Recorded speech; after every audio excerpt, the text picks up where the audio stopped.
Será que ter uma relação amorosa nos dias de hoje vale realmente a pena?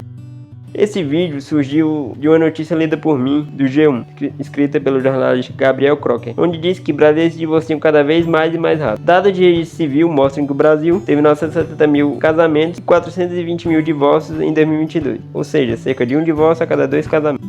Abaixo, ele dirá que o número de divórcios cresce no Brasil desde 2010 para 977 mil casamentos em 2010, em comparação com 239 mil divórcios no mesmo ano. Já em 2022, 970 mil casamentos, número igual, para 420 mil divórcios. Ele dirá que os brasileiros têm se divorciado cada vez mais e mais, segundo o Instituto Brasileiro de Geografia.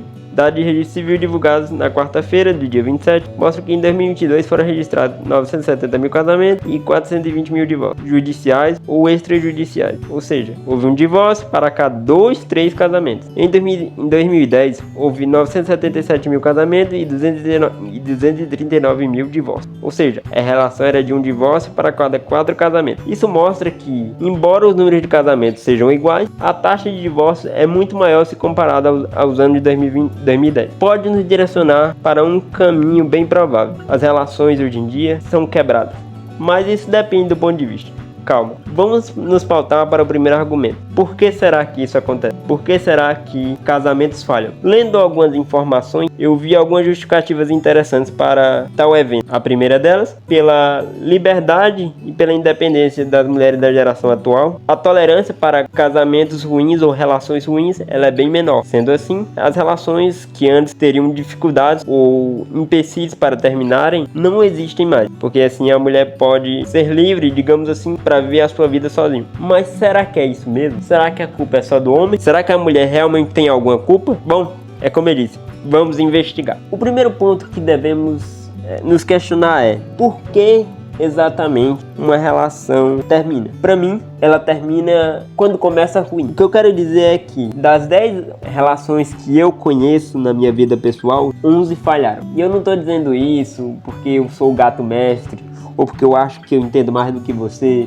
ou porque você tem que se manter numa relação ruim e você tem que ver uma vida de merda porque senão o mundo não vai ser mais o mesmo. Nada disso. A questão é a seguinte: existem alguns problemas que eu acho que ocasionaram tudo isso, que na minha opinião fazem que os relacionamentos sejam quase que de mentira hoje em dia. Um dos pontos bem relevantes, e o primeiro é o seguinte: as pessoas não escolhem ou não querem escolher. A dificuldade de encontrar um parceiro ou uma parceira com critério, com a régua alta, com princípios à frente do que se vai escolher ou de que quem vai ter do seu lado, ela às vezes não existe. A escolha muitas vezes é feita baseada na sua qualidade estética ou nos seus bens financeiros. E antes que vocês venham gritar ou que tenha alguém do movimento feminista que vai dizer: olha, ele tá falando das mulheres. Jamais, nada disso. Até porque também existem muitos homens que falam sobre relacionar-se com idosas para conseguir coisas, assim como tem mulheres que falam a mesma coisa. Não é o quesito que eu quero abordar. O que eu quero abordar é que a maioria das pessoas, assim como muitos outros eventos da vida, tem preguiça de pensar. Elas se relacionam para o que é mais cômodo. Outro ponto que pode levantar e sustentar esses meus argumentos: a velha história de que não, ele me ama, ele parece ser uma excelente pessoa e olha como ele é lindo, como ele é perfeito, como ele me entende. O que eu quero falar é daquele grupo de pessoas, mais ou menos de idade de 16 para 18 anos. O que eu quero falar dos adolescentes são pessoas que escolhem apenas por a primeira paixonite ou então pela real falta de experiência sobre relacionar-se com outra pessoa. Onde,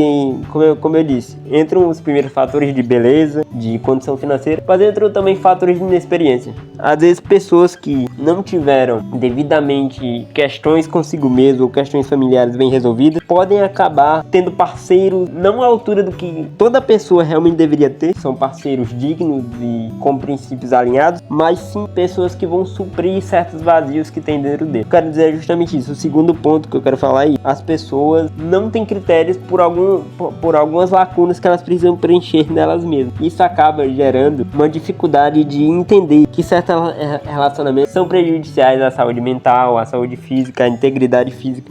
E isso eu falo mais uma vez no gênero geral, nem homem nem mulher. Eu tô querendo dizer que a falta de critério faz com que essas pessoas acabem por amar, entre muitas aspas, pessoas erradas. Tendo em vista que, voltando ao primeiro ponto, o Instagram, ou qualquer outra rede social que estimule a beleza e as vidas perfeitas e os corpos perfeitos. As pessoas elas vão entrando em um transe, uma hipnose gigantesca e um surto coletivo de que elas têm que ser de determinado jeito, agir de determinado jeito e terem parceiros de um determinado jeito, porque assim elas vão ser mais felizes.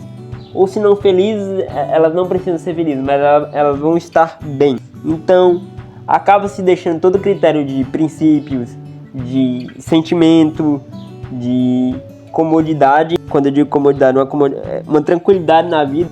E no lugar é colocado, digamos assim, uma obrigatoriedade social, onde você vai ficar com a pessoa ou porque, como eu disse, ela é bonita, ou porque ela tem status de alguma coisa ou popularidade. Então, o maior problema, na minha concepção, é a falta de critério, onde as pessoas, no geral, têm preguiça de pensar. E quando eu digo que elas têm preguiça de pensar, é no geral.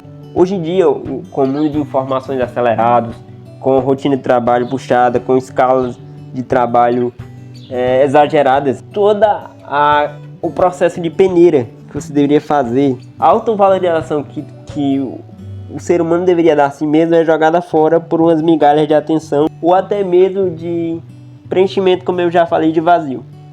Isso quando o parceiro A ou o parceiro B não fazem o contrário e maltratam outra pessoa, mas ela precisa dessa outra pessoa que maltrata ela por algum motivo específico, seja por, como eu disse, preencher vazio, seja por questão financeira, seja por viver em uma situação dentro de casa obscura, e ela vai ter que usar esse indivíduo A para sair de casa. Então, o maior problema de todos no final vai ser a falta de critério, vai ser a preguiça de pensar. Como eu disse, com a velocidade que as coisas acontecem hoje em dia, é muito mais fácil você se atrair fisicamente para uma pessoa e satisfazer os seus desejos carnais, ou satisfazer desejos de festa, ou de grandes eventos, ou de viver certas coisas até mesmo que não são saudáveis, mas que você consegue ver com essa pessoa rápido e que é mais fácil, que você não precisa pensar muito, que você só tem a felicidade instantânea.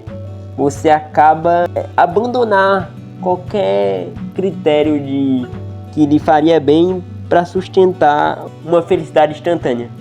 E o que isso gera, vocês me perguntam? Gera em 11 de 10 relacionamentos que eu já vi falhar. Porque é isso que acontece quando não se tem critério, quando não se tem valoração e quando não se tem autorrespeito. Você vai procurar qualquer coisa que seja instantaneamente bom. Mas pena que nem tudo que reluz é ouro.